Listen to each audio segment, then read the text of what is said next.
오늘 성경 말씀은 전도서 10장입니다. 전도서 10장 1절부터 11절에 있는 말씀. 전도서 10장 1절부터 11절에 있는 말씀입니다. 이제 차신 줄 알고 봉독해 드리겠습니다. 전도서 10장 1절. 죽은 파리들이 한기름을 악취가 나게 만드는 것 같이 적은 우매가 지혜와 존귀를 난차게 만드느니라. 지혜자의 마음은 오른쪽에 있고 우매자의 마음은 왼쪽에 있느니라. 우매자는 길을 갈 때에도 지혜가 부족하여 각 사람에게 자기가 우매함을 말하느니라. 주권자가 내게 분을 일으키거든 너는 내 자리를 떠나지 말라. 공손함이 큰 허물을 용서받게 하느니라. 내가 해 아래에서 한 가지 재난을 보았노니 곧 주권자에게서 나오는 허물이라. 우매한 자가 크게 높은 지위들을 얻고 부자들이 낮은 지위에 앉는도다. 또 내가 보았노니 종들은 말을 타고 고관들은 종들처럼 땅에 걸어 다닌도다. 함정을 파는 자는 거기에 빠질 것이요 담을 허는 자는 뱀에게 물리리라. 돌들을 떠내는 자는 그로 말미암아 상할 것이요 나무를 쪼개는 자는 그로 말미암아 위험을 당하리라. 철 연장이 무디어졌는데도 나를 갈지 아니하면은 힘이 더 드느니라. 오직 지혜는 성공하기에 유익하니라. 주술을 베풀기 전에 뱀에게 물렸으면은 술객은 소용이 없느니라. 아멘. 11절까지 함께 봉독했습니다.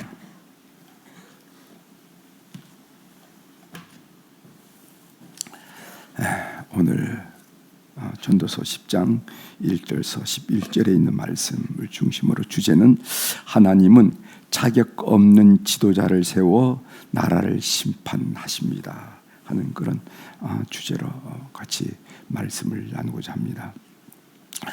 결론 부분에 여러분들에게 말씀드리겠지만은 하나님이 나라를 민족을 심판하실 때 무슨 유황불을 내려서 심판한다거나 아니면 외침을 통해서 심판한다거나 그런 게 아니라 제일 먼저 하나님이 심판하는 것은 자격이 없는 지도자를 세우는 거예요. 자격이 없는 왕을 세운다거나 자격이 없는 수상을 세운다거나 자격이 없는 대통령을 세워서 그 민족 그 나라를 심판한다는 겁니다. 이 참 중요한 얘기죠. 우리 한번 같이 보도록 하겠습니다. 전도서는 사실 우리가 쭉 공부해왔듯이 허물을 이야기하는 것 같아요. 그죠? 헛되고 헛되도다, 헛되고 헛되도다 하는 것, 헛되다 말을 6번이나 계속 반복하면서 허물을 이야기하는 것 같지만 사실은 지혜로운 삶을 이야기하는데 그 목적이 있습니다. 그래서 전도서를 지혜 문학의 한 분야로 들어가는 거예요. 우리가 지혜 문학 그 장르에는 여러분 시편, 잠언, 전도서, 아가, 욥기 뭐 이런 부분들이 성경의 중심 부분을 이렇게 차지한 부분들이 뭐냐면은 지혜 문학인데 그 지혜 문학에 들어간 이유가 전도서가 단순히 허무만을 이야기하기 때문이 아닙니다. 전도서를 가만히 읽어보면은 어떻게 삶을 지롭게 살아야 되겠느냐 하는데 목적이 있다는 것을 알게 됩니다. 본문 전도서 10장도 우매자와 지혜자와 우매자를 비교하면서 지혜로운 삶을 살 것을 우리에게 촉구하고 있어요. 성경이 말하는 지혜자와 우매자라는 그것은 어떤 지적인 측면에서 뭐를 아느냐, 뭐를 모르느냐, 알고 모르고 말하는 것이 아니라 관계적인 측면에서 지혜를 이야기한다는 겁니다. 그러니까 하나님을 신뢰하면서 인생을 사느냐 아니면 하나님 없이 인생을 사느냐, 이것이 바로 지혜와 우둔한 자와 지혜로운 자를 분간하는 기준이 된다 하는 것을 우리가 꼭 배우셔야 됩니다. 이제 본문을 한번 좀 살펴보도록 하겠습니다. 1절 보겠어요. 죽은 파리들이 향기름을 악취가 나게 만드는 것 같이 적은 우매는 어리석은 말이죠. 적은 우매가 지혜와 존귀를 난차게 만드느니라 하는 말씀입니다. 이 말은 무슨 말인가 하면은 오랫동안 공들여 쌓아온 수고와 명예를 작은 어리석음이, 작은 우매가 일순간에 무너뜨린다 하는 것을 경계한 말씀이에요. 따라서 개인의 삶이나 가정이나 그리고 교회에 작은 어리석음의 악취가 나지 않도록 주의하고 깨어 있어야 한다 하는 것을 경계한 말씀입니다. 우리 개인의 삶이나 아니면 가정도 마찬가지죠. 가정 그리고 교회도 마찬가지예요. 그래서 거기에 작은 우매, 작은 어리석음의 악취가 나지 않도록 신경을 쓰고 깨어 있어야 되고 경계를 해야 된다 하는 말이에요. 여러분, 우리 한국 기독교 여러분 잘 알죠? 우리 한국 기독교는 우리 한국 사회에 정말 많은 공로가 있어요. 특별히 교육, 의료, 그다음에 사회봉사 등 많은 공로가 있지만은 작은 어리석음으로 그동안의 공적이 무너질 때가 많이 있고 유난히 더 욕을 먹는 경우를 여러분 많이 보셨어요. 그렇죠? 욕을 많이 먹는다는 것은 기대하기 때문에 그런 겁니다. 그리고 아이들 키울 때도 그렇잖아요. 기대를 많이 한 놈이 성적이 떨어지면 속이 더 상하고 매도 좀 매습게 나가고 아이고 뭐 평상시에 기대가 안 된 아이들은 알았다 하고 넘어가는 것처럼 우리 기독교가 우리 사회로부터 우리 이웃으로부터 더 많은 야단을 먹고 더 많은 비난을 받는 것은 그만큼 더 기대한 거예요. 과거에는 기독교가 그렇지 않았는데, 과거에는 교회가 그렇지 않은데 왜 이렇게 됐느냐 하는 그런 의미의 야단이라 하는 것을 우리들이 잘 알 필요가 있습니다. 사람이 어리석어지는 것은, 우매해지는 것은 뭐 때문일까? 여러분 한번 생각해 보세요. 사람이 어리석어지는 것은 뭐 때문일까? 한번 좀 우매와 지혜를 배울 때 한번 좀 생각해 보셔야 되잖아요. 사람이 우매해지는 것, 어리석은 것은 뭐냐면 못 배워서 그렇지 않습니다. 우린 지혜, 지식 이렇게 하면 자꾸 배우는 것과 연결시키는 건데, 사람이 어리석게 사는 것은, 어리석은 것은 못 배워서가 아니라 여전히 나가 살아있기 때문에 그렇습니다. 그래서 어리석은 짓을 하는 거예요. 여기서 나라는 것을 한마디로 말하면 나의 욕망을 말하는 것이고, 조금 더 성경적으로 구체적으로 말하면 이생의 자랑, 안목의 정욕, 육신의 정욕이 죽지 않았기 때문에, 거기에 매여 있기 때문에 우리 인생을 어리석게 산다, 판단을 그르친다 하는 것을 우리들이 알게 됩니다. 그 다음 절 보겠습니다.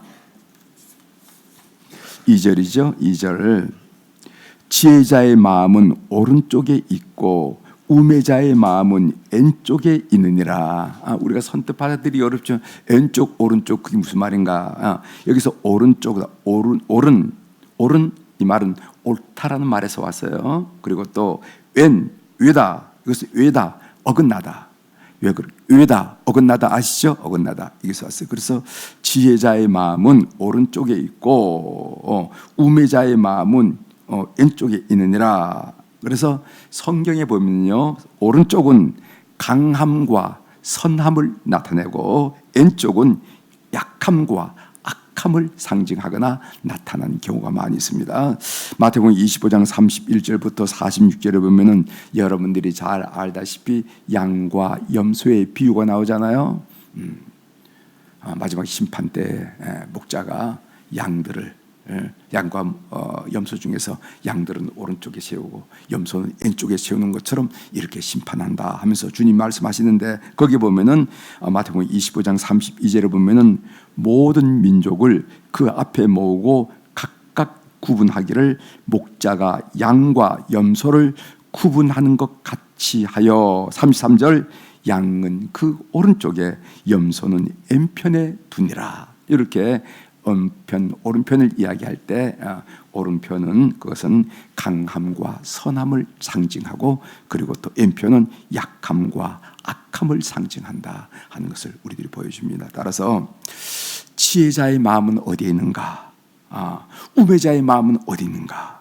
지혜자의 마음은 항상 하나님을 향해서 오른쪽으로 기울어져 있다는 거예요. 지혜자의 마음은 우리가 무슨 사건을 분별하고 또 사물을 판단하고 어떤 일을 이렇게 판단해야 되는, 인생은 판단하는 거 아니겠습니까? 그럴 때 그 사람이 판단하는 걸 가만히 봤더니까 의로 지혜자는 항상 하나님 편에서 하나님께 기울여서 그걸 판단하더라는 거예요. 그리고 우매한 사람은 어떤 건가? 하나님을 떠나서 이렇게 항상 판단하더라 이 말이죠. 오늘 이것을 성경이 말하고 있습니다. 3절 보겠습니다. 우매자는 길을 갈 때에도 지혜가 부족하여 각 사람에게 자기가 우매함을 말하느니라. 이 말은 무슨 말이냐면 어리석은 자는 일상에서 자기의 어리석음을 드러내더라는 거예요. 아주 사람이 저렇게 어리석지 하는 것을 드러내더라는 겁니다. 그렇죠? 사람은 어리석음을 드러내는데 여러분 생선 가게 주인의 옷에서는 생선 냄새가 나죠? 그렇죠? 향초 가게 주인의 옷에서는 향나음이 나죠? 그렇죠? 그렇듯이 어리석은 사람에게는 그 삶에서 나는 어리석습니다 하는 것이 자꾸만 나타나더라는 겁니다. 그 중에 하나가 뭐냐면은 어리석은 사람은요 자기 얘기를 주로 합니다. 자기 얘기. 그럼 어리석음이 어떻게 나타나는가? 그 예를 여러분들이 하나 말씀드리는 거예요. 저 사람이 지혜롭구나, 저 사람이 어리석구나 할 때 그 드러나는 그 어리석음 중에 하나가 뭐냐면은 자기 얘기를 많이 하는 거예요. 다른 사람의 얘기를 듣지 않고 다른 사람의 얘기할 때 귀를 기울이고 동의해 주지 못하고 자기 얘기만 그렇게 많이 하는 겁니다. 왜? 그 사람의 사고는 자기 중심적이기 때문에 그런 거예요. 자기 중심적이기 때문에 자기에 관심이 있고 자기가 중심적이기 때문에 항상 대화를 할 때 자기 얘기를 먼저 하고 자기 얘기를 이끌려요. 그럴 때 사람들은 말은 하지 않지만 어리석은 사람이구나, 어리석은 사람이나 이렇게 판단한다는 거죠. 남을 배려할지 모르는 그 삶의 태도를 우리가 하나 지적할 수 있다는 것입니다. 4절 보겠습니다. 4절 주권자가 내게 분을 일으키거든 너는 내 자리를 떠나지 말라. 공손함이 큰 허물을 용서받게 하느니라. 이런 말씀이 있습니다. 주권자, 여긴 주권자라고 말하는데 윗사람이라 말할 수도 있고 무슨 동료 이렇게 할 때 상사라고 말할 수 있는 것이죠. 우리가 인생을 살아봐서 알지만 복 중에 최고의 복은 만남의 복인 것 같아요. 그 만남이 인생을 결정지는 것 같습니다. 그래서 좋은 스승을 만나서 고등학교, 대학 시절에 또 초등학교 시절을 하더라도 학교마다 좋은 스승을 만나서 격려하고 용기를 북돋아주고 머리를 쓰다듬어 주고 잘한다가 칭찬하고 그리고 나쁜 일을 할 때는 눈물을 흘리면서 야단을 치면서 세워주는 좋은 스승을 만나는 것, 이게 복이에요. 그런 복을 가져. 또 좋은 상사를 만난 사람이 있어요. 직장에서 좋은 상사를 만나가지고 자기 앞길을 터주고 또 군대에서도 좋은 사람을 만나가지고 삶을 살면서 많은 생각을 함께 나누게 만들고 그렇게 좋은 상사, 또 좋은 배우자, 최고의 복이죠. 좋은 배우자, 좋은 배우자. 이것이 다 인생의 복인데 주권자가 네게 분을 일으키거든 너는 내 자리를 떠나지 말라. 이게 무슨 말이냐 하면은 윗사람이 자기의 분노를 일으킬 경우가 있다는 겁니다. 화를 돋을 때가 있다는 겁니다. 윗사람이 그럴 때 맞서지 말고 그 자리를 떠나지 말라는 거예요. 뭐 이래 하면서 떠나지 말라는 겁니다. 그렇게 되면은 자기의 뜻을 영영 구현할 수 없기 때문에 그런 거예요. 그래서 오늘 여기에 공손함이란 말이 있잖아요. 공손하게 그 자리를 지켰다가 분이 가라앉고 그렇게 또 화가 가라앉고 이럴 때 자기 뜻을 실현하고 구현해야 된다 이 말이죠. 그러나 그 자리를 떠나면은요 자기 뜻을 구현할 수 있는 기회를 영영 잃어버리고 만나는 겁니다. 그런 사람 보고 어리석은 사람이라는 거예요. 그럴 때 할 말이 없어서 공손이 있는 게 아니고 할 말이 없어서 자기가 부당하기 때문에 공손이 있는 것이 아니라 차후에 자기 뜻을 실현하기 위해서 공손이 있다. 그 자리를 떠나지 않고 지혜의 말씀이죠. 그 다음에 5절부터 7절에 있는 말씀은요 솔로몬이 재난이라고 말한 현상을 말합니다. 이건 재난이다 말이지. 이것을 다른 번역은 재앙이라도 말했어요. 매양이라는데 이럴 때는 이게 그 사이에 그 민족의 재난이고 재앙이다 하는데 그 6절 7절에 두 가지를 이야기하고 있습니다. 6절 보십시오. 우매한 자가 크게 높은 지위들을 얻고 아니, 지혜로운 사람이 높은 지위를 얻어야 되는데 우매한 자가 크게 높은 지위들을 얻고 부자들이 낮은 지위에 앉는도다. 그래서 여기 부자들이라는 것은 돈 많은 사람이라기보다는요, 유대교적 상황에서는요, 부자를, 여러분들 어떻게 인식하는지 모르지만은 유대교적 상황에서는 부자를 하나님으로부터 은혜를 입었다라는 증거로 얘기할 때가 많이 있어요. 저 사람이 부자가 됐다. 하나님의 특별한 은혜를 입었군. 하나님의 특별한 은총을 입었군. 그 증거가 부자로 드러난다는 거예요. 그래서 여기서 부자라 할 때는 부정적인 의미가 아니라 하나님의 은총을 입은 자라 이렇게 얘기할 수 있고요. 6절을 다시 읽습니다. 우매자가 크게 높은 지위들을 얻고 부자들이 낮은 지위에 앉는다. 이게 재난이라는 거예요. 이게 사회적으로 재난이라는 겁니다. 그러니까 우매한 자는 우매하니까 높은 자의 지도자 위치에 가면 안 되잖아요. 그런데 지도자 위치에 가고 부자들이 하나님으로부터 은혜를 많이 입은 부자들이 오히려 온데간데 보이지 않더라 말이죠. 이것이 그 사이의 재앙이라는 거예요. 또 하나 보겠습니다. 7절. 또 내가 보았노니 종들은 말을 타고 고관들은 종들처럼 땅에 걸어 다닌도다. 이것도 재난이라는 겁니다. 이 말은 무슨 말인가 하면은 종들은 걸어 다녀야 되잖아요. 그런데 이 비루한 자들이 오히려 높아져서 호령을 하고 말을 타고 이렇게 해야 된다 이 말이죠. 그 인격이, 그 삶이 정말 종이 돼야 될 텐데 오히려 말을 타면서 사회를 지도하고 이끈다 이 말이지.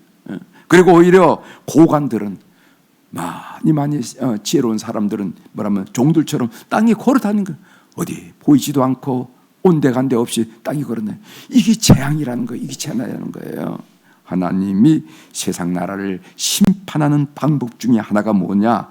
자격 없는 사람을 지도자로 세운다는 겁니다. 즉 자격 없는 사람을 다스린 지위에 앉게 함으로써 세상 나라를 심판한다는 거예요. 그 다음에 8절 9절 읽겠습니다. 이 8절 9절은 자기의 행위가 독이 되어서 돌아오지 않도록 주의하라 하는 가르침인데 8절을 보면 이런 말씀 있어요. 함정을 파는 자는 거기에 빠질 것이요 담을 허는 자는 뱀에게 물리리라. 이 말은 것은 남을 해하려고 함정을 판다, 담을 헌다. 이것은 남을 해하려고 하는 행동인데 그것은 결국 자기가 받게 된다는 거예요. 이런 가르침은 우리 사회에 우리 자녀들에게 잘 가르칠 필요가 있죠. 남에게 해를 끼치려고 하는 것은 결국 독이 되어서 부메랑이 되어서 자기에게 돌아오는 법이야. 마음 씀씀이 그렇게 하면 안 돼. 말을 그렇게 하면 안 돼. 행동을 그렇게 하면 안 돼. 왜? 너가 나중에 받기 때문에 그렇다는 거예요. 이런 얘기를 우리가 잘 가르쳐야 된다는 얘기입니다.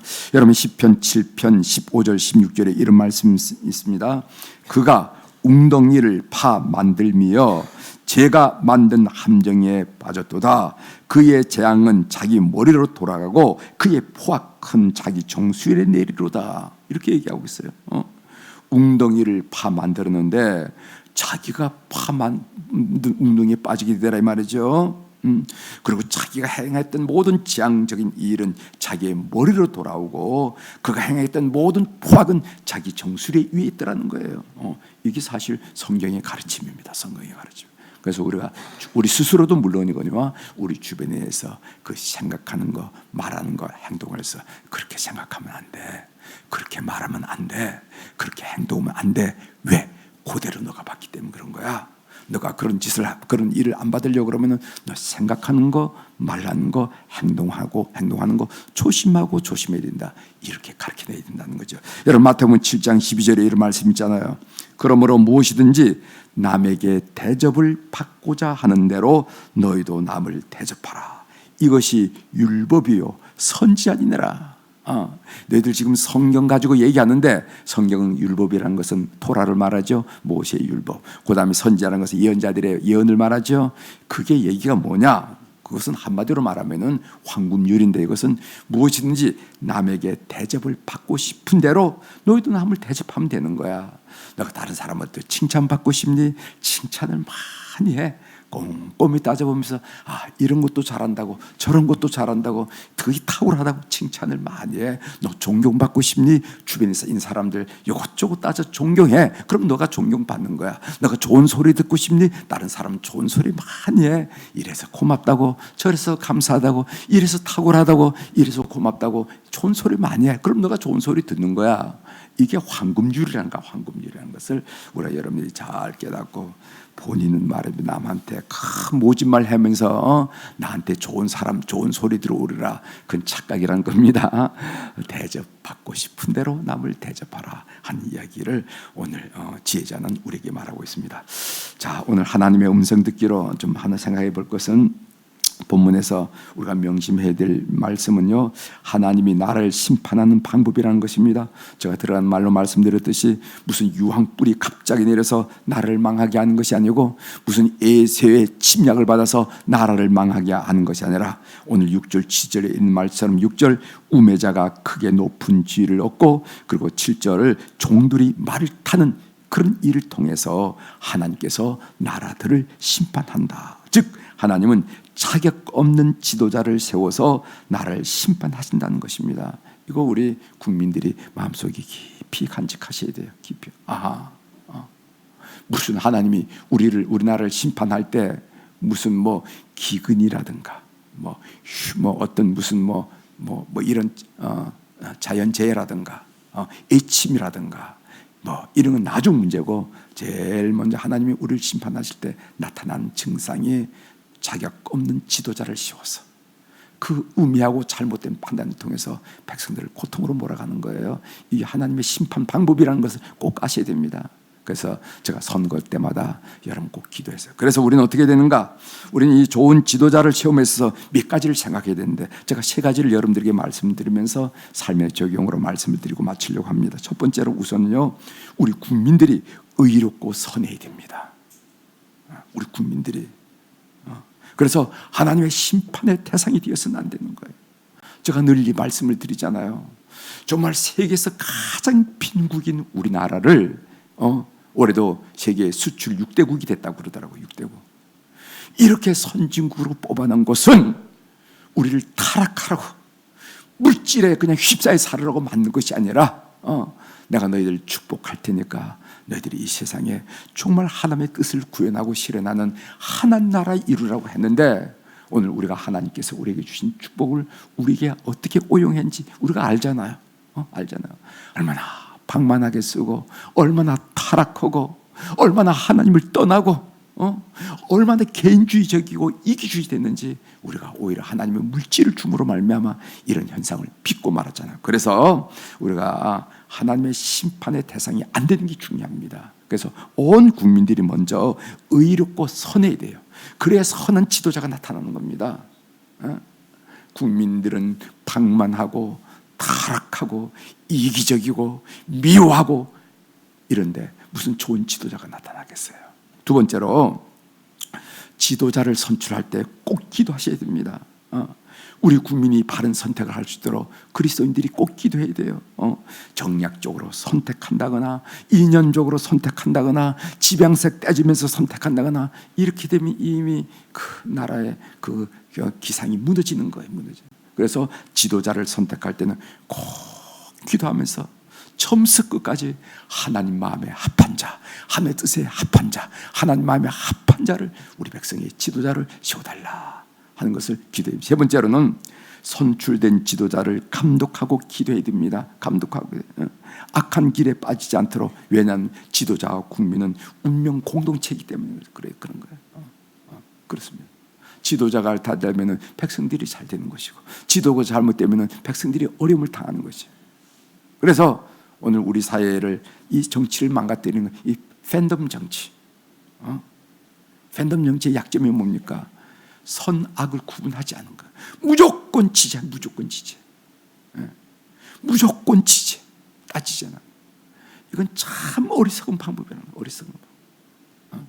국민은 지도자를 감시하고, 왜? 그 자리는 감시받아야 할 자리고, 그 자리는 아참에 큰일 날 자리니까 지도자를 감시하고 감독하고, 그리고 지도자를 기도합니다. 그래서 옳거니 글거니 따지지 않고 팬덤으로 그냥 하는 것은 그것은 좋은 증상이 아닙니다. 좋은 증상이 아니에요. 우리 기독교는 제가 늘 얘기하듯이 진보보다 더 진보적인 것이 성경에 나타나고 보수보다 더 보수적인 것이 성경에 나타났어요. 우린 객관적으로 딱 보면서 하나님 말씀에 비춰서 하나님의 뜻에 비춰서 그 어떤 정치든지 어떤 정당이든지 항상 비춰서 판단하면서 옳은 것은 옳다, 그런 것은 그러다라고 말할 수 있어야 돼요. 그래야 이 나라가 건강해지면서 백성들이 살기 좋아진다는 거예요. 이것을 오늘 여러분들이 마음속에 간직하면서 오늘 이 말씀을 여러분 삶에 적용하시길 바랍니다. 기도하시겠습니다. 하나님 아버지, 오늘 성경 말씀을 통해서 전도자의 그 고백을 통해서 우리가 어떻게 삶을 지혜롭게 살아야 되는지 귀하게 알게 하시오니 감사를 드립니다. 항상 하나님께 기울어지게 하시고 항상 하나님 말씀에 기울어져서 의로운 자, 지혜로운 자들의 삶을 살 수 있도록 우리 교우들을 축복하여 주시옵소서. 특별히 이 나라와 우리 사회에 대해서 많은 아픔을 가지고 기도하는 종들을 세워주시오니 감사합니다. 하나님, 하나님의 말씀에 비추어서 하나님의 의지 뜻에 비추어서 사물을 판단하고 사건들을 판단할 수 있는 탁월한 지혜를 다 가질 수 있도록 은혜를 베풀어 주옵소서. 오늘 하나님, 우리 사랑하는 교우들이 주님 앞에 귀한 물질 1000번제를 올려드리게 하시오니 감사합니다. 새벽마다 이름을 적고 사연을 적어서 주님 앞에 올리는 그 손길들 주께서 기억하여 주옵소서. 그래서 그들 눈가에 스치는 눈물 자국, 그리고 그들 입가에 새어난 한숨조차도 주께서 다 캐치하시고 주께서 다 보시고 주께서 다 들으셔서 삶의 여정 속에 하나님의 간섭하심과 하나님의 이끄심과 하나님의 축복하심과 하나님의 역사하심을 온몸으로 온 삶으로 경험하는 우리 교우들이 다 될 수 있도록 은총을 베풀어 주옵소서. 그래서 삶에 어떤 일을 당하든지 하나님께 기도하면 되는데 왜 그렇게 불안해? 하나님께 기도하면 되는데 왜 그렇게 염려해? 라면서 넉넉히 선포하면서 하나님 백성답게 살아가는 주의 종들이 다 되도록 은혜를 베풀어 주옵소서. 하나님, 우리 1월 2일부터 3일 4일 저녁에 이렇게 신년 축복 성회를 갖게 하시오니 감사합니다. 하나님, 저희들은 믿습니다. 하나님이 축복하셔야 우리가 축복을 받고 하나님이 예스 하셔야 우리의 삶이 예스가 되고 하나님이 노하시면 아무리 발버둥쳐도 노가 된다는 사실을 알기 때문에 우리가 한 해를 열면서 하나님의 뜻을 구하며 하나님께 무릎을 조아리면서 하나님의 말씀을 받고자, 약속을 받고자 이 귀한 성회를 준비하고 있습니다. 오시는 강사님에게 지혜와 총명과 은혜의 갑절의 은혜를 다하여 주시고 우리 모든 교우들에게 삶의 일상 속 분주하고 바쁘지만은 그 마음이 옥토가 되어서 우리 약속하신 약속의 말씀, 우리에게 축복하신 축복의 말씀을 담아서 멋진 한 해를 출발하는 은혜를 우리 교우들에게 허락하여 주시옵소서. 어린 학생들, 청년들의 이래서부터 노년의 이르까지 하나님 희망찬 것은 말씀에 있는 줄 믿사오니 말씀 붙들고 승리하는 우리 교우들이 다 되도록 이번 성회를 주께서 기억하시고 은혜를 베풀어 주옵소서. 오늘 또 하늘의 주권과 땅의 주권을 가진 우리 주님의 그 존귀한 이름, 능력 있는 이름으로 선포합니다. 내 영혼이 잘된 같이 범사가 잘되고 강건한 축복이 우리 사랑하는 교우들이 그리고 또 우리 온 가족들이 하루를 살면서 체험하게 도와 주옵소서. 그래서 남 많은 질병들 한 길로 왔다가 7길로 도망가게 하시고 비일비재하는 사건 사고들 한 길로 왔다가 7길로 도망가게 하셔서 하루를 은혜 가운데 승리하도록 교우들을 보살펴 주옵소서. 감사드리며 예수님의 이름으로 축복하며 기도 올리옵나이다. 아멘.